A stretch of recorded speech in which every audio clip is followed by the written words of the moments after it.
Oh oh oh, Hey, hey. bienvenue sur Tu joues quoi pour Bienvenue. le top de Noël. Eh oui, Tu joues quoi est encore au rendez-vous cette année. Oh oh oh. On va vous présenter plein de jeux. Plein de jeux à mettre au pied du sapin. Eh oui. Avec plein de catégories différentes pour tous les goûts. C'est exactement ça, on va voir ça tout de suite juste après le générique. Oh oh oh. Oh oh oh.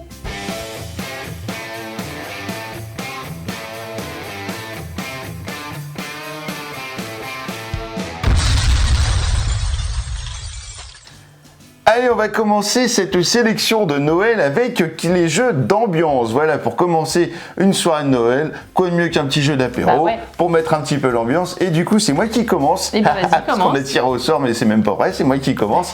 Et je vais vous présenter un jeu de Captain Games. Voilà, alors je pense que vous devinez tout de suite duquel je vais vous parler, mais bah même pas, parce qu'il s'agit de Mixit. Mixit, ce sont ces petites une belle boîtes-là. boîte. Voilà, il y en a 6 au total qui existent. Mixit, donc c'est un jeu de Captain Philippe Games. Grosjean. Qui ça? Philippe Grosjean, Romain Lousser et Marc Sibyl. Et ben voilà. Et en fait, dans Mixit, et ben en fait, vous allez avoir des paroles de chansons qui vont être toutes mélangées. Et vous allez devoir les retrouver. Alors attends, j'en prends un ou deux, histoire de dire que vous puissiez jouer aussi chez vous. Comme ça, ouvre-moi ta plume de feu pour ma chandelle, mon ami. Évidemment. L'ami Pierrot. Bah, évidemment, au clair de la lune. L'ami Pierrot. Et puis évidemment, alors vous allez avoir des chansons de tous âges, de tout temps. Hein. Du coup, je vous en fais un autre, histoire de dire. Je te promets d'avoir froid aujourd'hui. Je pense à dépasser le droit d'avoir faim dans les restos. La chanson des Restos du Cœur. Putain, elle est pas très douée, hein. Dis donc, on va pas rigoler toute la soirée avec ma Catwoman à Mixit, hein, je vous le dis. Hein. On peut rigoler à se gourer. Oui, c'est ça aussi. C'est ça. Voilà, et ben Mixit, c'est des petites boîtes. Voilà, c'est pour entre 2 et 50 joueurs. Oh bah ça va. Ça va, on est large. soirée. Donc On est si large. vous êtes un petit peu nombreux à votre soirée de Noël, et ben c'est bon. Et du coup, c'est pour 10 ans et plus, c'est Ouais. pour que 15 minutes, voilà, une petite partie À ressortir tranquille. au jour de l'an aussi du coup. C'est ça, et ben voilà, Mixit, c'est mon premier jeu d'ambiance. Il y a 6 boîtes, et ben faites votre choix, et puis voilà, puis collectionnez-les. Bah voilà, tout à fait. À toi. À moi. Alors moi je vais vous parler d'un jeu qui se ressemble un petit peu au niveau du nom, mais ça s'appelle Mixart. Mixart, c'est un jeu de Subverti. Voilà, c'est un jeu de Jérémy Partinico et Alexandre Aguilar. Trop sympa, Jérémy, on te fait un gros coucou. Ouais, Jérémy, il a toujours son chapeau sur les festivals, vous pourrez le trouver toujours avec son beau chapeau noir, il a la classe. D'ailleurs, le boss de Subverti aussi est trop sympa. Ouais, ils sont tous sympas. Donc Mixart, c'est un petit jeu d'ambiance aussi où vous allez devoir faire... alors, je vous ai pas dit les noms des illustrateurs, mais en fait, il y en a plein des illustrateurs. Parce que chaque carte objectif a été illustrée par quelqu'un de différent. Donc déjà, c'est plutôt cool. Et donc Mixart, vous allez avoir tout un tas de cartes de graphes et de bombes. Et vous allez avoir plusieurs objectifs pour réaliser en un temps imparti le meilleur tableau possible. Donc vous allez avoir tout un tas de cartes. Je vous montre les graphes, voilà, des tags et des bombes. Et vous allez devoir faire rassembler finalement, par exemple, le cœur là qui est rouge avec la bombe rouge. Voilà. Et puis donc tout un tas de symboles. Et vous allez avoir des objectifs. Il va falloir par exemple avoir 2 bombes du même type côte à côte. Toutes les cartes, alors là celui-là c'est quoi? Toutes les cartes doivent être à la verticale. Tous les tableaux que vous allez assembler, des dominos, ça fait comme des dominos, vont devoir être à la verticale. Alors, première manche il y en a un, deuxième manche il y en a 2, et puis ça se cumule et c'est de plus en plus parce qu'ils s'additionnent dur. tous. Ils s'additionnent. Du coup, ça donne plus de points si vous arrivez à être celui qui arrive à faire le truc. Donc voilà, petit jeu avec aussi une application pour avoir un petit son d'ambiance. Un petit timer. Un petit timer, un son d'ambiance très skater, puisqu'on est dans l'ambiance du street art. Et puis voilà, sinon un sablier traditionnel fera l'affaire. Mixart. Oui, mais du coup, il faut quand même savoir le temps. Donc le temps doit être indiqué là-dedans grâce à ce petit sablier. Bien évidemment, tout à fait Maryse. Tout à fait Jean-Pierre. Je vous propose un troisième jeu d'ambiance et c'est un jeu de chez Captain Games. Eh oui, Captain Games est à l'honneur pour les jeux d'ambiance cette année. Ouais. Alors Mixit, il n'était pas de cette année, hein, mais celui-là, celui que je vous disais, je suis sûr que vous savez de quoi je parle. Eh bien oui, il est là. Il s'agit de Duck and Cover. Alors Duck and Cover, eh bien comme son nom l'indique, eh bien vous allez plonger et vous allez couvrir, puisque vous allez avoir des petits canards qui sont numérotés de 1 à 12. Donc vous aurez différentes familles de canards avec des illustrations qui sont quand même rigolotes. Trop choupinou. Et en fait, ces petits canards eh bien, vont être mis les uns à côté des autres et vont former une mare. C'est des lignes de 4 par 3, je crois. 3 lignes de 4 et puis en fait vous allez avoir un paquet de cartes avec 2 fois le nombre de cartes plus des petites cartes un petit peu rigolotes, genre la plus haute carte ou celle qu'on vient juste de tirer, et à chaque fois qu'on va tirer une carte, et bien vous allez avoir le choix de soit recouvrir, si on tire le 8 par exemple, vous prenez votre carte numéro 8 et vous recouvrez une carte qui serait adjacente orthogonalement et non pas diagonalement, ou bien vous allez plonger dans l'eau et ressortir ailleurs en adjacence à une autre carte. Qu'est-ce qu'il est bien, il explique bien. J'explique vachement bien. Ouais, on sent que tu as l'habitude. Ouais. Et puis du coup, si jamais vous n'avez pas le 8 parce qu'il a déjà été recouvert, et ben vous faites quoi? Coin coin. Et ben vous faites coin coin. Et si tout le monde fait coin coin, et ben cette carte là elle est exclue du jeu. Défaussée. On la met dans un coin coin. Et du coup, et bien en fait vous allez en faire quoi? C'est que suivant le nombre de joueurs que vous allez être autour de la table, et bien vous allez avoir une fin de partie qui va se déclencher par rapport au nombre de cartes que vous aurez défaussées. Soit ça, soit si un joueur arrive à faire une seule pile avec toutes ses cartes. C'est ça. Ce qui est possible. Et ça arrive. il y a des points sur chaque carte et donc Voilà. vous allez cumuler des points négatifs. Et c'est ça. Et en fait, le but, c'est d'avoir le moins de points possible. Voilà, à la fin de la partie. Le moins de points. Et c'est pour 2 à 7 joueurs ce coup-ci. Alors, cette boîte-là, elle est particulière. C'est pour 2 à 8 joueurs. Parce qu'il y a une famille de canards supplémentaire qui est un petit goodies qu'il y a eu au Festival d'Essonne. Là, je ne sais pas s'il sera disponible ailleurs, mais voilà, ça existe. Demandez à Captain Games, ils sont très gentils. Sur les festivals, demandez vous pouvez pas les louper. Hein, François, c'est celui qui a la barbe. Il est adorable. François, demandez-lui. Vous allez sûrement avoir un petit goodies. Vous n'allez pas les louper avec leur chapeau de canard, tout leur baignoire rempli de canards. C'est ça. Et puis, c'est pour 20 minutes. Voilà, c'est très bien. Juste, le jeu fonctionne très bien quand vous jouez avec des gens qui ont envie de jouer et qui ont envie de faire coin-coin. Et qui ont envie de faire, voilà, c'est très... Voilà, faut être dans l'humour, quoi. Ça va pas marcher si vous jouez avec des gens qui sont tristes. Voilà. Coin. Non, c'est sûr. Coin. Ah, ça peut être drôle, ceci à regarder. Coin. À toi. Ouais, je suis d'accord, je te rejoins. Coin. Coin, coin. Moi, je vais vous proposer un petit jeu de Matago, Fireworks, qui est donc dans l'univers de Kites. Hein, c'est la suite de Kites. Dans Kites, on avait des cerfs-volants. Là, on va être dans l'univers des feux d'artifice. Donc ça va être le même principe. C'est un jeu frénétique où il va y avoir tout un tas de sabliers qui ont des durées différentes. Et vous allez devoir remplir des missions pour faire le plus beau feu d'artifice. Sans que les spectateurs se retournent et ils disent non, c'est nul parce que vous avez loupé un feu où il y a eu un pétard mouillé, comme on dit. Donc c'est un jeu qui va être de plus en plus difficile puisque les missions vont être de plus en plus complexes. Et voilà, donc c'est très progressif, mais en tout cas c'est challengeant et puis on a envie de y arriver. Alors il faut s'organiser parce que faut pas se gueuler dessus parce qu'on peut vite s'énerver les uns contre les autres aussi. Donc va falloir bien s'écouter. Bien s'écouter pour savoir quelle couleur le joueur suivant a, par exemple, pour dire moi je peux jouer le tel ou tel sablier. Voilà, donc c'est un petit jeu à partir de 10 ans pour 2 à 5 joueurs et des parties d'une dizaine de minutes, mais vous allez vouloir les enchaîner, je pense, pour aller le plus loin possible dans l'émission. Un jeu pour le 31 décembre, voilà, un petit feu d'artifice du 31 décembre ou du 14 juillet. Exactement. Voilà. Bah écoutez, on va passer à une autre catégorie. Exactement. Une autre catégorie, à tout de suite. On continue avec la catégorie des familles. Alors, on vous propose, pour faire la transition avec les jeux d'ambiance, le jeu Public Enemy No.1. Donc, un jeu de Rémi Van Kampen. J'espère que je le prononce bien. Très gentil, Rémi aussi. Hein.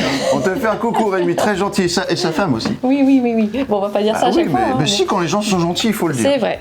Donc, un jeu, du coup, plutôt dans l'univers, ça se voit tout de suite, western, où il va y avoir de l'ambiance autour de la table également. L'illustrateur, c'est Pascal Boucher, c'est aussi l'éditeur. Donc ce jeu-là, vous allez devoir recruter les meilleurs ennemis du Far West dans différentes piles de couleurs et pouvoir recruter donc tous ces personnages et en gagnant des majorités. Ça, c'est un jeu d'ambiance, mais où il va y avoir quand même de la stratégie, parce qu'on va vraiment, ce que j'aime beaucoup dans ce jeu, c'est qu'il va falloir vraiment regarder ce que font les voisins, qu'est-ce qu'ils vont chercher comme majorité. On va pouvoir aussi les bloquer en mettant un jeton régulièrement sur un paquet de cartes qu'on ne veut pas qu'il soit pris. Et puis il y a surtout le saloon. Le saloon qui va pouvoir être bien pourrir les joueurs, ou alors parfois même se pourrir nous-mêmes parce qu'on va tomber sur par exemple le shérif et il va falloir qu'on retire une de nos cartes cartes et donc ça va nous faire peut-être perdre une majorité. Bah oui, puisqu'on incarne des gangsters, on incarne des brigands, donc forcément si on tombe sur le shérif, il nous arrête. Bah voilà, c'est ça. Mais on peut aussi aller tuer un ennemi et ça peut être aussi comme ça qu'on gagne des majorités. Donc ce qui est vraiment sympa, c'est quand on joue à plusieurs, bah, on se regarde vraiment du coin de l'œil, plus ça va au niveau des manches qui avancent, plus ça va être tendu. Et franchement, il y a une belle ambiance autour de la table, je trouve, avec ce jeu. Voilà, parce qu'en fait, juste un truc, ce que tu oublies de dire, c'est qu'il y a les 4 jetons des 4 couleurs, des 4 factions de bandits, mais il y a aussi le jeton One. C'est ça. Le jeton One, c'est celui que tu gagnes quand tu gagnes le plus de points pendant la manche. Et en fait, pour gagner la partie, il faut un jeton de chaque gang plus le jeton One. Donc du coup, c'est compliqué. C'est compliqué, mais vous pourrez aller voir la vidéo règle. Bah pour en savoir plus, parce que oui. je pense que j'ai pas très bien pitché le jeu. Vous pouvez me le dire en commentaire, mais c'est pas le meilleur. C'est pas le meilleur pitch du monde. C'est pas le meilleur pitch du monde, mais en tout cas, c'est vraiment un bon jeu. Donc voilà, en tout cas, nous, on a vraiment bien aimé l'ambiance autour de la table. On va essayer de faire un meilleur pitch, peut-être, ou pas, avec Château Combo. D'ailleurs, je voulais juste dire, c'était Robin Red Games, qui est l'éditeur du jeu, et distribué chez Happy Games. Voilà. Okay. Château Combo, c'est un jeu de copains. Voilà, c'est des copains normands, ils sont trop cool, on les a encore croisés là au Festival du jeu de Lillebonne. C'est Grégory Gras et Mathieu Roussel, voilà, on leur fait des gros bisous. Donc Château Combo, c'est chez Catch Up Games et c'est pour 2 à 5 joueurs, pour 10 ans et plus, pour des parties de 25 minutes. Et dans Château Combo, eh bien, comme son nom l'indique, vous allez faire du combo avec des cartes, du combotage de cartes, puisque vous allez construire un tableau de 3 par 3, si je ne m'abuse, il me semble, je sais plus, si c'est un 3 par 3 ou un 4 par 4, c'est 3 par 3. Et vous allez avoir 2 lignes de cartes, vous allez avoir la ligne des nobles et puis la ligne des paysans, enfin voilà, des pas nobles quoi en gros. Et vous allez avoir un messager, donc c'est un petit pion en bois, un personnage qui va être soit devant l'une des lignes ou devant l'autre. Et vous n'aurez le droit de prendre une carte qu'à chaque fois à cet endroit-là. Donc vous devrez récupérer une carte soit dans la ligne des pas nobles lorsque le messager est devant eux, ou soit devant la ligne des nobles quand le messager est devant la ligne des nobles. Sauf que vous avez des petites clés, et ces petites clés vont vous permettre de bouger le messager pour aller chercher une carte dans la ligne qui vous intéresse. Mais lorsque vous allez prendre des cartes, et bien parfois il y a le petit symbole du messager, je vais pas y arriver avec le noble, du messager qui vous dit que le messager, il change de ligne, et du coup ça revient sur l'autre ligne, etc. Donc c'est comme ça que vous allez faire peut-être le meilleur combotage possible à la fin de la partie, qui va vous permettre de gagner le maximum de points, et également vos clés vous rapporteront des points. Donc si vous en utilisez beaucoup pour déplacer le messager, eh bien vous en aurez moins de points à la fin de la partie. Moi j'applaudis parce que franchement, je sais pas quand tu as respiré, mais j'ai l'impression que tu n'as pas respiré. C'est depuis que j'ai une machine pour respirer la nuit, j'ai d'autant plus de respiration le jour. Ouais, c'est impressionnant là. Mes poumons se gonflent la nuit et je vis tout le jour. Impressionnant. À vous, très cher. Oui. On continue dans l'univers féerique de Fairy Ring, un jeu de repos-production. Donc un jeu de Laurence Grenier et Fabien Tanguy, magnifiquement illustré par Maud Chalmel. Alors là, on est dans l'univers des fées. Qui est adorable. Oui, ça va être le mot de la vidéo. Je vais encore me prendre un commentaire qui va me dire « Tu la coupes tout le temps ». C'est vraiment désagréable. Oui, mais c'est vrai qu'ils sont adorables. C'est juste pour leur faire un petit coucou à ces gens, la Maud, elle est super. Donc un jeu de 2 à 8 joueurs à partir de 8 ans. Donc là, vous avez des petites fées qui vont voyager de jardin en jardin. Chacun va devoir créer son propre jardin devant lui en faisant pousser des champignons. Et les champignons, ils ont différents pouvoirs. Et les petites fées qui vont se promener sur les différents champignons vont gagner des points de mana. Et grâce à ces points de mana, on va gagner des points de victoire. Nos petites fées, elles vont se promener aussi dans les jardins voisins. Et quand elles tombent sur des champignons des voisins, c'est eux qui scorent. Oh. Bah ouais, donc il va falloir être malin parce que éviter de trop faire gagner les voisins des points de victoire parce que ça nous arrange pas trop. Mais si on a le même champignon dans notre jardin, on gagne aussi des points. Donc il va y avoir pas mal de réflexion sur aussi les choix de cartes que l'on fait, sur quel champignon on fait pousser et sur combien de déplacements on va faire à la petite fée pour réussir à scorer le maximum de points. C'est vraiment excellent. C'est vraiment l'univers est super beau. Je trouve que rien que la boîte c'est un cadeau, je trouve. Pour moi, c'est sûrement le jeu familial de ce Noël. Ouais, franchement, en tout cas, moi c'est un des coups de cœur, franchement, de cette fin d'année. Il fonctionne vraiment avec les enfants, avec les adultes, tout le monde. Il y a la simplicité du jeu, mais en même temps, il y a cette petite complexité de bien optimiser ses déplacements et ses champignons. Donc voilà, belle petite surprise de fin d'année pour moi. Exactement, et c'est distribué chez Asmodée. Asmodée, voilà, puisque c'est un studio de chez Asmodée. Et ben moi je vais enchaîner avec rond comme un ballon et puis jaune comme un citron. Oui, c'est Pac-Man. Et oui, Pac-Man, vous avez reconnu la chanson que j'ai très bien chantée. C'est Pac-Man. Vous connaissez sûrement Corridor, ce jeu complètement abstrait qui va sûrement dégoûter pas mal de monde comme moi parce que les jeux abstraits avec des petits bouts de bois, j'avoue que je suis pas fan du tout. Parce qu'il n'y a pas de fun. Voilà, je suis assez hermétique à ça, il n'y a pas de fun, un petit peu comme les jeux d'enquête, mais je suis un peu hermétique à ça.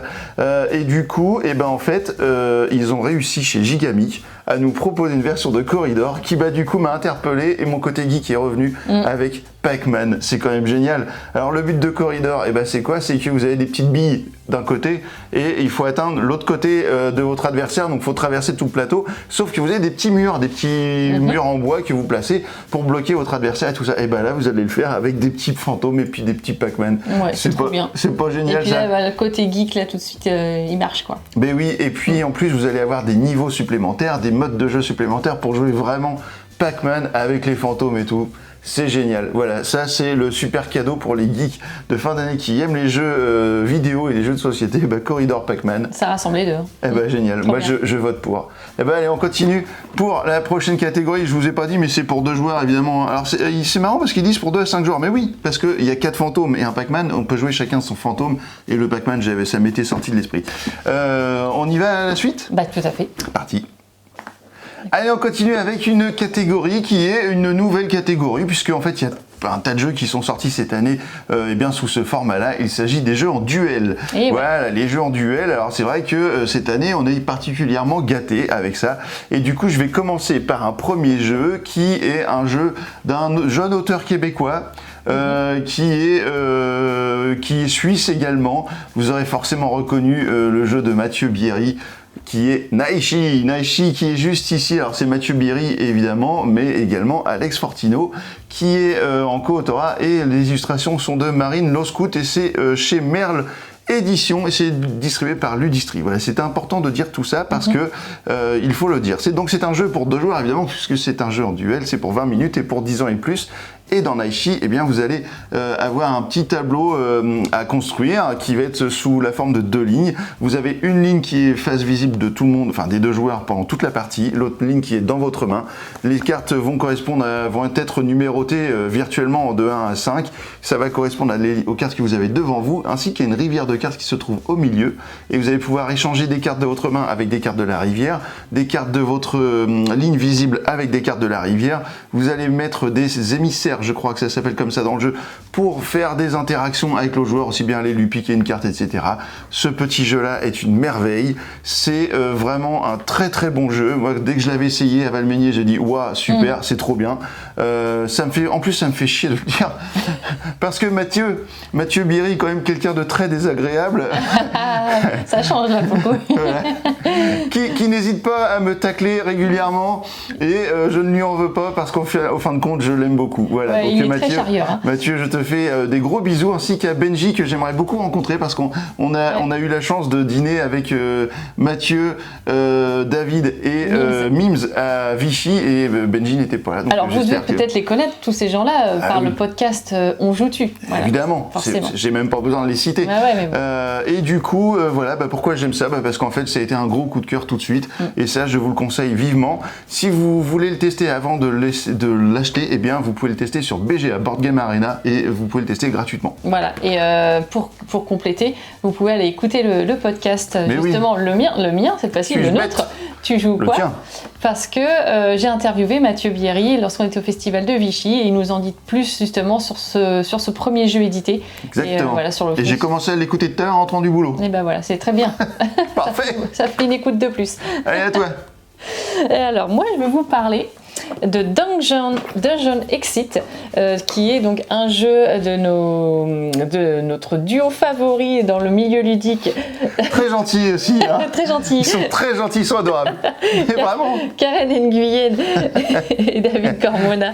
Donc Unfriendly Games, voilà. Donc vous les connaissez forcément avec Nekojima qui a fait un carton, tous ces petits jeux, ce petit jeu d'équilibre avec des chats, superbe. Et alors là ils continuent avec leur jeu très astucieux avec Dungeon Exit sur un jeu de duel donc où il va falloir explorer des donjons. et avec des polyomino, faire tout un parcours pour aller récolter les trésors des différents donjons. Donc il y a tout un tas de niveaux, pareil c'est évolutif. Et donc là l'aspect intéressant c'est qu'on est en compétition, on va chacun devoir faire le plus rapidement possible le casse-tête, parce que voilà, on peut dire ce sont des jeux de casse-tête et de logique. Voilà, et en fait ce qui est trop bien c'est 130 défis là, non? Ouais, 130 défis, et en plus le matos est top parce que tout est aimanté, donc pas de risque de perdre tout ce que vous avez fait malencontreusement avec un coup de coude. Donc voilà, super ingénieux aussi, si vous aimez bien les défis, les petits casse-têtes. La vidéo explicative, elle est là. À chaque fois, faut aller, le réflexe c'est ça. Et en plus, voilà, vous pouvez faire différents niveaux avec différentes hauteurs de plateau, enfin il y a plein de choses. On peut jouer en duel, en coop et en solo. Il y a aussi, voilà, et donc des choses très très astucieuses. Et voilà, effectivement, on peut se faire plaisir aussi à jouer tout seul si on a envie de relever des défis. Ce sont des génies. Et ça sort début décembre. Ouais, ça sort début décembre. Donc vous pourrez l'avoir pour le sapin sans problème. Mon deuxième jeu duel pour cette catégorie, eh bien, il s'agit d'une version duel d'un jeu qui est très connu, qui a eu un As d'or en 2000, si je ne dis pas de bêtises, en 2020. Il avait eu l'As d'or, et ce jeu, il s'agit de Res Arcana. Et là, on a Res Arcana Duo. Voilà, c'est toujours un jeu de Tom Lehmann, et c'est distribué par Asmodée, et c'est édité par Sandcastle Games. On dit pas le Castle, on dit Castle Games. Alors je ne sais pas si c'est quelqu'un d'adorable, pour le coup. On ne connaît pas. Je ne le connais pas.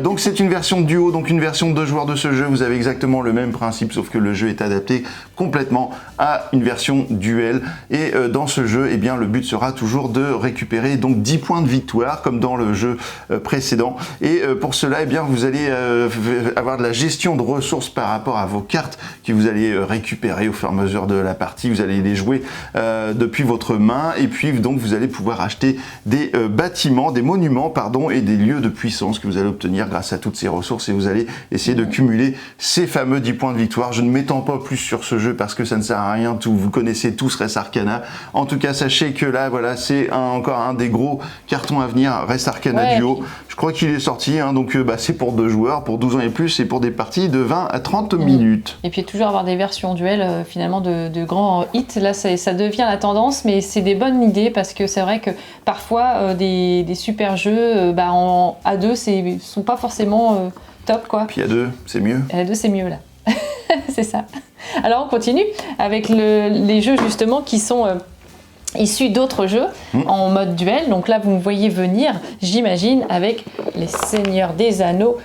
Duel pour la Terre du Milieu. Voilà, forcément celui-là vous avez dû le voir passer dans l'univers de Seven Wonders Duel, forcément. Donc c'est la même mécanique de base, avec vous allez retrouver forcément ces systèmes de pyramides de cartes, mais vraiment donc ce jeu, faut quand même le dire, c'est Antoine Boza et Bruno Catala, bien sûr. C'est sympa, c'est chiant pour le coup. Oui, et bien sûr aux manettes là du dessin, c'est Vincent Dutré. Donc c'est vraiment un trio gagnant là, je pense, sur cette donc c'est Reproproduction qui propose cette belle version du jeu. Et donc la différence, bien sûr, ça va être la façon de gagner, et surtout moi ce que j'aime vraiment beaucoup, c'est qu'ils ont réussi une vraie version dans l'univers du Seigneur des Anneaux. Bien sûr on ne compte pas les points, c'est plus ça n'a pas d'intérêt de compter des points dans cet univers, mais vraiment de gagner de plusieurs manières. C'est notamment, moi j'aime beaucoup cette réglette où on va courir, enfin c'est une course en fait. On peut gagner en faisant mettre l'anneau dans la montagne du destin, mais et forcément les Nazgûl peuvent aussi rattraper les hobbits, pardon. Et il peut y avoir aussi une deuxième condition de victoire, ça va être de rassembler les 6 peuples de la Terre du Milieu. Et la troisième condition de victoire, c'est d'être présent dans les 7 régions de la Terre du Milieu. Donc voilà, et franchement ce qui est top, c'est que je trouve qu'il y a beaucoup de tension. Dans chaque partie, c'est toujours très juste en fait les conditions de victoire, et ça c'est vraiment sympa, ça met beaucoup de suspense, et voilà, et l'univers est trop chouette. C'est très simple à jouer. Et dans les règles sont très simples, mais c'est vrai que c'est pas, alors pour le coup, c'est pas simple à jouer. Les règles sont simples, mais le jeu n'est pas simpliste. Tout à fait. C'est toujours le truc qu'on dit. C'est simple mais pas simpliste, messieurs, dames. Tout à fait. Donc c'est à partir de 10 ans et des parties d'une demi-heure. Et ça, en fait, je vous le disais dans la vidéo aussi qui existe sur ce jeu, mais en fait, si vous avez déjà Seven Wonders Duel, vous n'êtes pas obligé de revendre votre Seven Wonders Duel. Vous pouvez très bien avoir les deux jeux qui sont totalement différents à jouer, et etc. Et dans la thématique, et du coup, vraiment, les deux jeux se complètent. Enfin, ont chacun leur place, mais pas l'un ne remplace pas l'autre. C'est des sensations de jeu différentes. Ah oui, complètement. Ils ont vraiment Il faut bien garder réussi. votre Seven Wonders Duel qui est exceptionnel. Pour le rajouter à la collection. Voilà. Et ben, on va aller sur une autre catégorie. Encore une. Allez, c'est parti. On est fous cette année, on en fait plein des catégories. Tu sais quoi, on n'a toujours pas fait de jingle, on est déjà loin dans la vidéo. Moi, je propose qu'on en fasse un petit. Ok, ça marche. À tout de suite. Quand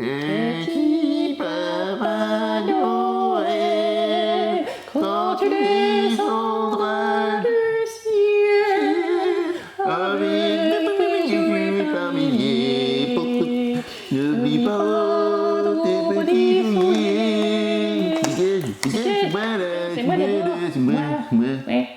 Alors on enchaîne avec la catégorie initiée. T'as l'air un peu gland là. On a envie de jouer avec ton truc là. Oui, t'es mignon. Il est mignon mais c'est tout petit breton.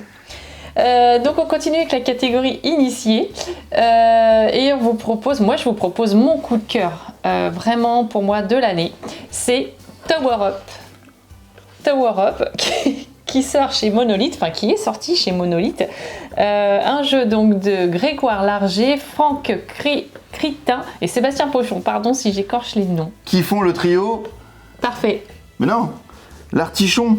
L'artichon. Ah oui, Ah oui, tout le monde. Bah, voyons. Mais oui, bien sûr, ça me revenait pas. Oui, exactement. Mais trio parfait également. C'était une très bonne réponse. Bah, tu vois quand même. Donc, c'est un jeu de 2 à 4 joueurs à partir de 8 ans, entre 30 et 45 minutes. Ce que je trouve chouette, c'est qu'on retrouve un peu les plateaux de jeu à l'ancienne. Je trouve avec du matériel en plastique. Alors, ça plaira peut-être pas à tout le monde, mais vous allez dans un quartier d'affaires et où il va falloir construire des tours de votre couleur bien sûr et répondre à différents objectifs pour gagner le maximum de points de victoire. Voilà, en gros, et vous allez avoir des contraintes de placement à chaque fois que vous allez devoir mettre votre tour. Donc c'est un jeu, voilà, c'est pas plus compliqué que ça en fait, que ce que je viens de dire, mais il y a pas mal de cassements de tête quand même par rapport à comment je peux le mieux optimiser mon placement de tour pour gagner les points et gagner les différents objectifs et faire avancer nos différentes... Tu m'aides pas là. Tu fais le guignol. Je t'écoute, je bois tes paroles. Oui, bois mes paroles, j'y crois. Ouais. Je m'abreuve de tes mots et de ta réflexion sur ce jeu. Mais je vois ta tête en fait, c'est pas facile de se concentrer. Bon. Une fois que je dis rien en plus. Non, c'est vrai, tu dis rien, mais non, je dis rien. C'est presque pire finalement. Pourquoi que tu dis rien? Pourquoi tu parles pas? Bref, Tower Up, toi, ça marche bien aussi pour toi. En plus, faut avouer que tu as été champion de Tower Up. Non, j'ai pas été champion. Enfin, j'ai gagné un tournoi. Le tournoi que Fred Henry... Adorable Fred Henry, on te salue tellement tu es gentil Fred, tu es quelqu'un de vraiment adorable. Il est venu parce qu'il a fait la tournée comme pour Bounty Hunter, qu'on aurait pu d'ailleurs mettre dans ce... Ouais, on aurait pu le mettre. Franchement, Bounty Hunter, c'est vraiment chouette aussi. Et il a fait toute une tournée mais qui n'est toujours pas finie. Non, d'ailleurs il revient au Havre au Café Ludique. Ce monsieur est barjo, il revient. Ah bon, il revient au Havre au Café Ludique la semaine prochaine. Ouais. Mais non. Et ouais, au mois de... Bah oui, début décembre. Fred, à la semaine prochaine. Si je suis disponible, je viens. Je suis venu, j'ai vaincu, eh bien je vais vaincre à nouveau. Je vous le dis. Du coup, oui, qu'est-ce que je disais? Oui, je sais pas, qui faisait sa tournée et que du coup, oui, j'avais gagné un tournoi. Voilà, j'avais gagné le tournoi. On peut le dire, on peut être fier de toi, oui, c'est cool. Enfin, ça va, mais les joueurs étaient super. On a passé une super soirée. Ouais, donc en tout cas, voilà, un bon jeu qui va devenir, je pense, un indispensable dans les ludothèques parce que je trouve qu'on retrouve des bonnes sensations de jeu aussi, un peu grâce au matériel de jeu à l'ancienne, mais qui est quand même très moderne. Voilà, c'est mon coup de cœur. Et c'est distribué chez Asmodée et donc Tower Up c'est Monolith Edition. fait. Voilà, et du coup, eh bien, moi je vais vous parler un jeu de chez Yellow maintenant. Yellow qui nous sort Nunatak. Alors Nunatak, eh bien, c'est le Temple de Glace. Le Temple de Glace, c'est un jeu de... Vous avez le nom dessus, Maryse, là. Ken Klenko. Ken Klenko, c'est un jeu pour 1 à 4 joueurs, parce que vous avez un mode de jeu, je ne sais point s'il est très sympa. Disons, et plus, c'est 45 minutes. En tout cas, les gens de chez Yellow, eux, sont très sympas. Marion, nous te faisons un gros bisou. Et puis également Lorraine et tout ça. Bref, Nunatak. Donc, comment ça se passe? Eh bien, ça se passe très bien parce que vous avez des petites cartes et à chaque tour, eh bien, vous allez chercher une carte et cette carte va vous permettre de construire un petit bloc de glace. Ça, c'est trop chouette. Sur un emplacement, en fait, qui correspond à la carte, au symbole de la carte que vous aurez choisie. Et du coup, vous allez faire une collection de cartes qui va vous rapporter des points en fin de partie parce que chaque type de carte a un type de scoring différent. Et au fur et à mesure, eh bien, vous allez avoir une espèce de temple de glace qui va se construire un peu comme ça, voilà, avec des petits glaçons de toutes les couleurs parce que tous les joueurs ont une couleur différente et c'est absolument merveilleux ce que ça donne à la fin du jeu et on passe un excellent moment à jouer à Nunatak, vraiment. Et c'est marrant parce qu'on a vraiment finalement deux jeux qui sont un peu dans le même esprit de matériel de construction, tout à fait. C'est vrai que c'est un peu la tendance là. Ouais, carrément. Et puis en fait, à chaque fois que vous avez un carré, que vous terminez un petit carré de 4, bah, vous avez un autre petit carton qui vient dessus qui va faire le support pour la suite. Et quand vous mettez un bloc sur ce support-là, eh bien en fait, vous prenez des points de renfort par rapport à si vous avez des glaçons de votre couleur sous la plaque. Donc si vous en avez, eh ben, vous marquez des points, c'est des blocs de renfort. Voilà, vous avez tout un tas de scoring également dans ce jeu qui est vraiment un super jeu initié et très simple. Très simple, c'est limite un familial, franchement, dans les règles. 10 ans et plus. On est vraiment entre le familial et l'initié, ça marche super. Donc ça, je vous le conseille vraiment d'essayer également. Alors même pas en BGA, parce que je sais pas s'il existe sur BGA, mais il faut vraiment le voir en vrai, c'est comme Tower Up, il faut le voir en vrai, avoir l'évolution du jeu qui est devant vous. Je mettrai quelques images. Très chouette. Très chouette. Je vais vous faire une vidéo là-dessus parce que ça le mérite. Il faut aller le chercher, il faut aller le chercher, il faut aller le chercher, il faut aller le chercher, il faut aller le chercher, il faut aller chercher Yokohama.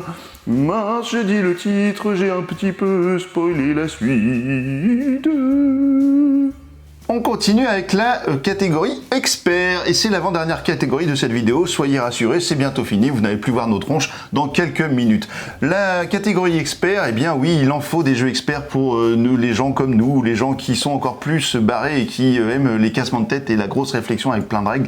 Eh bien, je vous présente un des premiers jeux de cette catégorie. Il s'agit de POF, voilà, devant ma Catwoman tellement la boîte elle est grande. Il s'agit de Starship. Des grosses boîtes. Exactement, Starship Interstellar, qui est un jeu de Andrea Crespi. Je ne sais pas si c'est l'illustrateur David Calza ou si c'est un co-autorat, mais enfin bon, il y a les deux personnes qui sont notées dessus. C'est distribué par Intrafine Games en français. Alors Starship Interstellar, mes amis, et bien dans ce jeu-là, alors déjà c'est un jeu pour 1 à 4 joueurs, parce que vous avez un mode solo bien évidemment, comme de la plupart du temps dans ces jeux-là, 13 ans et plus, et par contre 150 minutes, hein. Ouais, ça pique un petit peu, parce que vous allez avoir un nombre de tours qui n'est pas défini au début de la partie, vous allez avoir un déclenchement de fin de partie qui va correspondre à des événements du type, par exemple, vous avez un pion qui se balade sur un système solaire là, et qui arrive en plein milieu à la fin, à un moment donné, ça déclenche la fin de la partie, vous avez construit votre vaisseau parce que pourquoi, messieurs dames, c'est que le soleil, à force de faire de l'extraction solaire, eh bien le soleil grossit, et alors nous sommes en 2537, hein, et du coup il prend énormément de place, il grossit, devient une énorme boule rouge, il absorbe des planètes, et il va pas tarder à absorber la Terre, et du coup il faut partir, il faut essayer de récupérer un maximum de ressources pour construire un magnifique vaisseau qui va nous permettre de s'en aller. Un petit peu comme on avait joué à Évacuation. Et du coup, et bien d'ailleurs de chez Intrafine Games aussi. Et là, vous allez construire le Starship Interstellar. Ah ouais. Et pour ça, eh bien, vous allez aller sur différentes planètes. Vous allez construire des bases, faire de l'extraction de ressources. Et ça, vous allez le faire pendant votre phase d'action. Vous allez voyager dans l'espace, etc. Vous allez ensuite avoir votre phase de statue qui va vous permettre de construire des morceaux du vaisseau et d'autres choses, de placer des représentants du gouvernement, etc. Et ensuite, vous allez avoir une phase de gouvernement qui va vous permettre de récupérer des bonus et de préparer la manche suivante. Et ça, vous allez avoir tout un tas d'actions avec une gestion des tuiles d'action qui est très originale, avec une petite tuile que vous allez tourner qui s'appelle la tuile passée. En fait, quand vous aurez terminé votre action, toutes les tuiles que vous n'aurez pas récupérées, vous allez tourner autant de fois votre tuile passée et vous obtiendrez les ressources qui sont indiquées dessus. C'est très malin. Il y a plein de petites mécaniques qui sont hyper cool. Voilà, ça s'appelle Starship Interstellar. Je vous en avais pas parlé encore, pourtant le jeu il date déjà un petit peu, mais parce que j'ai pas trouvé le temps de vous en parler, tellement il y a de choses à parler tout le temps. Donc je voulais absolument vous en parler sur cette vidéo parce que ça vaut le coup et que c'est très bien et que c'est un Traffic Games et que à chaque fois c'est de la qualité. C'est ça. Je crois que j'ai rien à dire de plus. Moi j'aime bien les jeux space. C'est vrai, t'es Team Space toi. Ouais, je suis un peu Team Space comme Benji. C'est ça. Mais ouais. C'est vrai qu'en même temps il y a du bon jeu dans le Team Space. Alors moi je vais vous parler de Yokohama. Yokohama qui vient de ressortir la réédition chez Synapse Games. Les Synapse, ce sont les Québécois, des tabernacles. Donc c'est toujours l'auteur japonais Hisashi Hayashi qui est donc aux manettes. Et là c'est la nouvelle version, une nouvelle réédition, un peu plus moderne, mais le jeu reste le même. Donc nous sommes au Japon, comme son nom l'indique, et nous sommes des commerçants et nous allons devoir dans la ville dresser des boutiques, différents commerces, aller chercher des marchandises, des ressources, essayer de récolter aussi des ambassadeurs étrangers pour pouvoir obtenir différents points de victoire et le but c'est qu'on soit le meilleur commerçant du Japon et notamment de la ville de Yokohama. Donc c'est un jeu où il y a beaucoup de possibilités et pas mal il y a pas mal de choix à faire et notamment sur les placements et les déplacements de nos personnages sur les différentes tuiles et voilà, ces éducations de tête c'est assez facile. Parce qu'on est limité, c'est-à-dire qu'en fait on doit déplacer notre grand personnage, je sais plus comment il s'appelle notre grand personnage, parce qu'on a des petits personnages qui nous permettent de faire en gros un chemin, c'est-à-dire qu'on peut passer avec notre grand personnage dans les endroits où on a des petits bonhommes et en fait ça nous permet de l'amener à l'autre bout de cette pyramide d'action là qui est pas mal pour aller chercher des ressources comme du poisson par exemple, ou je sais plus quoi, des colis. De la soie. Oui, il y a de la soie. Donc en fait, il y a différentes ressources comme ça qui vont nous permettre de pouvoir faire du commerce. Et donc c'est un jeu qui est très profond, je trouve, en possibilité, mais qui n'est pas si compliqué à prendre en main. Enfin, ça reste un jeu expert parce que c'est un jeu où il y a de la réflexion et beaucoup de choix possibles. En plus, les tuiles de départ, on peut les modifier, donc une rejouabilité énorme. Mais c'est surtout que c'est une belle nouvelle version et qui donne envie de se replonger dans cet univers. Voilà, c'est devenu un classique, je pense, ce jeu qui est peut-être bien à mettre dans vos ludothèques. Voilà, et moi je vais vous présenter un troisième jeu expert qui va devenir un classique, j'en suis sûr, qui va cartonner quand il va arriver en français. Là je vais vous présenter une version anglaise, il s'agit de Galileo Galilei, et ça c'était édité chez Pink Troubadour. Alors c'est un jeu de Thomas Olek, illustré par Michal Peisch. Donc ça j'ai découvert ça à Essen, c'est un jeu qui a cartonné à Essen, j'étais avec le Kouz, dans la vidéo d'Essen on vous en parle parce que c'était un de nos coups de cœur là-bas. Et en fait ils se sont fait dévaliser le stand. Voilà, au bout de 2 jours, il n'y avait plus rien. Galileo Galilei, ça a cartonné. C'est Michal, je crois, l'illustrateur qui nous a présenté le jeu, qui nous l'a pitché vraiment grandement. On a pris le temps parce qu'on était en plus avant que tout le monde rentre, donc c'était trop bien. Il n'y avait personne.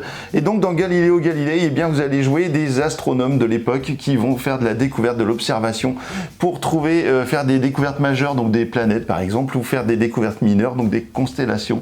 Et puis, en fait, tout ça, ça va vous permettre de récupérer des cartes qui vont vous permettre ensuite de faire un peu comme dans thématiquement des archives de tout ça. Donc vous allez vous déplacer avec un petit livre sur toutes ces cartes que vous allez mettre à l'horizontale, qui vont vous permettre eh bien, de gagner des bonus. Vous allez avoir votre télescope pour choisir vos actions. Choisissez avec votre télescope et puis après votre tuile, elle s'en va et puis elle va pousser d'autres tuiles. Donc vous allez avoir des tuiles qui n'étaient pas accessibles, qui vont le devenir. Mais les recherches comme ça plaît pas à tout le monde. Ah mais c'est formidable. Non, les recherches de découverte ne plaisent pas à tout le monde, parce qu'on va être traité d'hérétique. Et ça, il y a l'Inquisition, il y a les inquisiteurs qui sont là et qui vous pourchassent et qui vont vous interroger. Et il va falloir bien les surveiller, les inquisiteurs, parce que sinon ça peut être la vraie punition à la fin en termes de points. Ouais, on peut scorer dans plein d'endroits. C'est vraiment chouette, ça plaît à tous ceux qui l'ont essayé là, ils sont tombés amoureux du jeu. Galileo Galilei, quand on l'a vu, il cherchait un éditeur en France, il était en discussion déjà avec certains, donc je ne sais pas qui, donc ça va arriver. Ouais, mais bon, vous pouvez déjà le trouver. Vous pouvez le trouver parce que de toute façon, il n'y a pas forcément besoin de lire quoi que ce soit. Il n'y a aucun texte dans le jeu. Donc il suffit juste de trouver juste la règle. La règle, soit vous la lisez en anglais et vous débrouillez, soit... Je vais vous faire une vidéo. Bah voilà, je vais vous en faire une petite vidéo à la rentrée là, juste après la semaine TCG qui va arriver, incroyable. Je vais vous faire une vidéo de ça, je vous promets, parce que ça c'est vraiment une merveille.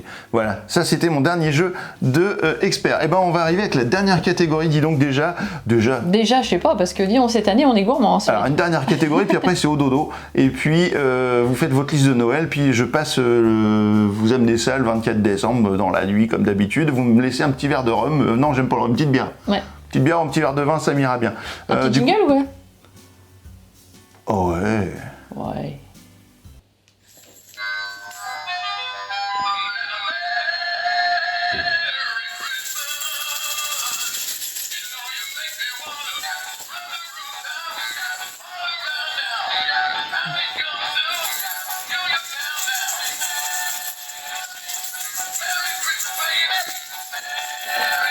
Chapeau.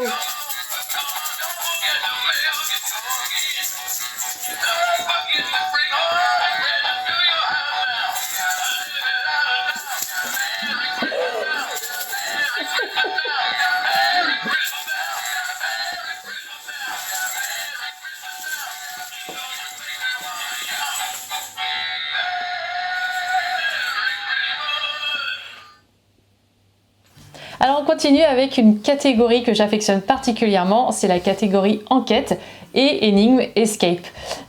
Donc là il y a pas mal de choses sur cette fin d'année, pas mal de nouveautés, dont le très beau coffret de Dans la tête de Sherlock. Donc là on est sur une collaboration entre les éditions Ankama qui ont sorti cette BD déjà il y a quelques années et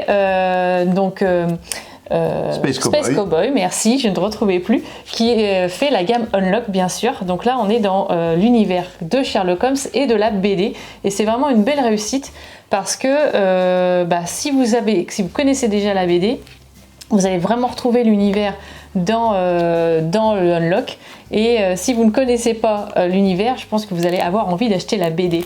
Et donc là vous avez un coffret où il y a les deux et ensuite il y a une deuxième BD qui est déjà sortie, que vous pourrez aussi retrouver en magasin et je pense que l'ensemble ça fait un super cadeau. On croirait, c'est comme les plateaux de joueurs en double couche là, avec un insert, vous savez, parce que là ça fait carrément ça.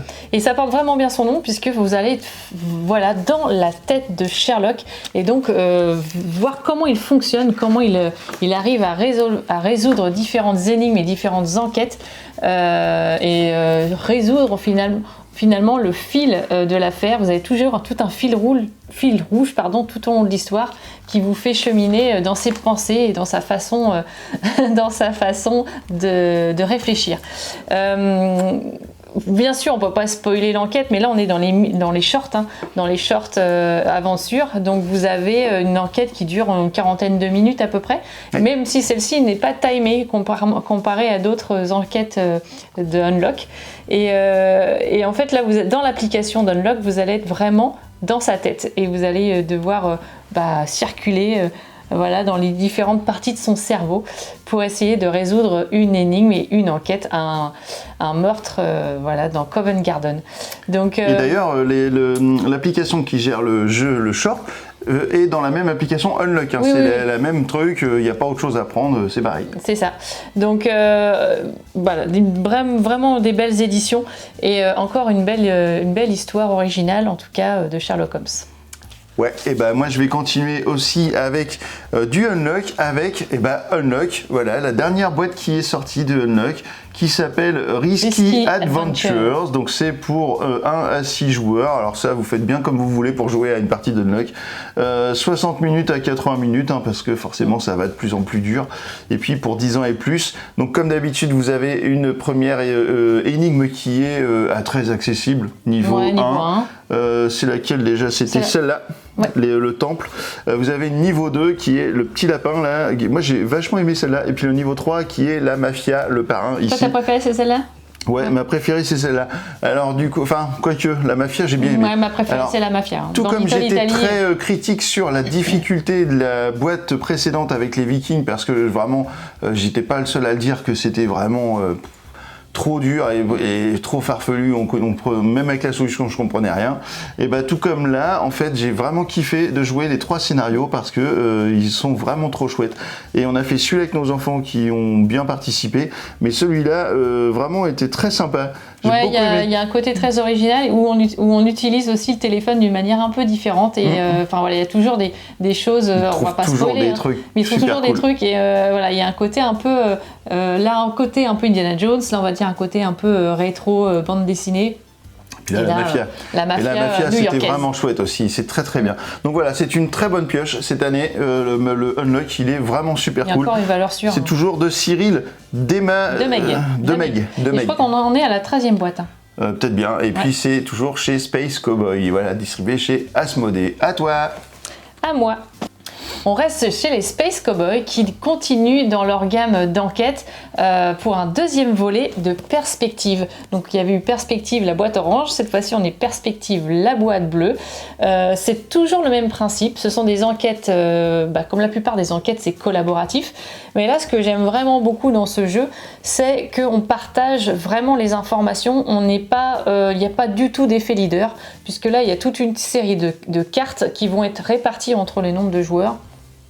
Et il va falloir communiquer. C'est un jeu de communication presque avant tout d'être un jeu d'enquête, puisque chacun va avoir des indices différents en main et va devoir expliquer ce qu'il voit, décrire, et comme ça on va devoir recouper les différents éléments que l'on a pour pouvoir résoudre différentes enquêtes.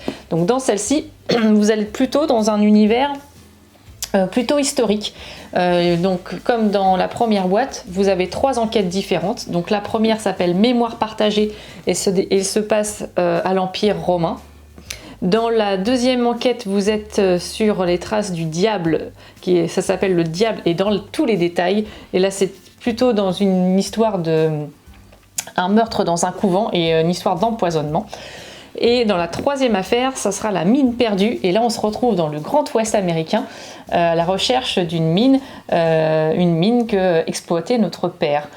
Voilà, donc moi j'aime beaucoup parce que chaque histoire est scénarisée en 4 scénarios. Vous allez avoir des systèmes, donc comme je vous expliquais, de cartes différents dans les 3 premiers scénarios. Et dans le 4e scénario, on va jouer avec toutes les cartes que l'on a eues sur ces 3 premiers scénarios. Donc c'est vachement évolutif. Donc voilà, en tout cas une deuxième boîte qui fonctionne super bien et vraiment le jeu à jouer à plusieurs. Et là je pense que plus on est nombreux, plus l'effet collaboratif est important et communicatif également. Donc voilà, nouvelle enquête qui fonctionne super bien. Et moi je vais terminer avec un dossier criminel, et oui, parce qu'il y a des crimes dans les enquêtes, messieurs, dames, et il s'agit donc de dossier criminel. Et ben en fait, dossier criminel, si vous vous souvenez, vous pouvez chercher sur la chaîne, il y a déjà une vidéo, même peut-être 2 vidéos, pour parler de ça. Je vous avais parlé, ou c'est peut-être toi qui en avais parlé, de quelque chose du maestro, je me rappelle plus comment ça s'appelait, mais c'était un chef d'orchestre qui était assassiné, et on avait vraiment, c'était les tout débuts de cette gamme-là, les dossiers criminels, et ils n'étaient pas encore distribués par le grand groupe Asmodée, donc du coup, à ce moment-là, c'était encore des plus artisanal, on va dire, dans la fabrication et tout ça, et on avait joué également à celui avec un paquebot de croisière dans les Caraïbes. qui ressemblait quand même relativement à une aventure de Agatha Christie, de Capitaine Meeple. Ah, Capitaine Meeple. Voilà. Et du coup, depuis qu'ils sont signés chez Asmodée, en fait, on a quand même quelque chose. Alors, je sais pas si c'est un rapport, mais je pense quand même qu'il y a un niveau d'exigence un petit peu élevé au niveau du matériel. Et là, on voit tout de suite que là, franchement, c'est hyper quali en termes de matos. Là, on est sur de la difficulté 4 sur 5 avec le dernier qui s'appelle Le secret des Yakuza. Voilà, donc ça, c'est le nouveau dossier criminel. Donc, vous avez plein de trucs là-dedans qu'il va falloir ouvrir, des plans, des articles de trucs, des enveloppes, plein de trucs cachés partout. Vous travaillez pour une agence d'enquêteurs et vous allez avoir accès aussi à un site internet qui va vous permettre de pouvoir rentrer des données. Et de pouvoir débloquer des enveloppes, parce que vous avez du super matériel à l'intérieur, mais différentes enveloppes que vous n'avez pas le droit d'ouvrir, il va falloir les débloquer au fur et à mesure. Et c'est vraiment hyper quali, hein. Franchement, là où on avait juste une espèce de pochette avec l'autre, et ben là on a un truc vraiment super. Il y a même à l'intérieur de là des cartes à jouer, comme des cartes à collectionner, comme un deck de cartes à collectionner. Il y a un plan de métro de Tokyo, il y a des rapports forcément de police. Évidemment, elle connaît plus le truc parce que moi je joue pas forcément à ces trucs-là parce que je trouve jamais rien et ça m'agace. Donc ça c'est plutôt My Catwoman qui fait ça. Mais en tout cas j'avais fait le Maestro et puis le bateau de croisière, j'avais trouvé ça cool. C'est très immersif, franchement. Il y a une belle réussite, on se prend vraiment au jeu de l'enquête. Bah écoutez, voilà, c'est fini pour cette année, pour ce top de Noël. Et ben, on espère que vous avez kiffé les déguisements parce que ça nous a coûté quand même une blinde. Il y avait du budget. Puis vous avez kiffé le sapin de Noël qui a été monté exprès pour vous. Hein. Après, on le démonte parce que nous, on n'aime pas trop fêter Noël. En fait, on est en plein mois de juillet, c'est pour ça. Et puis, donc j'espère que vous avez kiffé la sélection. Parlez-nous des vôtres. Et puis, alors. Un petit mot à dire ou pas ? Moi je suis très contente de cette année ludique, encore une fois des très très belles choses et c'est toujours de plus en plus compliqué de faire cette sélection. Donc d'ailleurs ça se voit je crois sur la longueur cette année des jeux choisis. Alors il n'y a pas de jeux enfants, pourquoi ? Parce qu'on n'en teste pas sur la chaîne et puis de toute façon on joue pas avec nos gosses parce qu'on les aime pas trop donc du coup on fait pas de jeux surtout. Ils grandissent donc c'est vrai qu'on joue à d'autres trucs avec eux. Dodo le Maurice, non Maurice le Dodo, pas Dodo le Maurice. Maurice le Dodo forcément ça ne tient plus vraiment, ça marche plus. Voilà. Donc écoutez, voilà, en tout cas maintenant que vous savez tout sur cette sélection de Noël, et alors tu joues ou quoi ?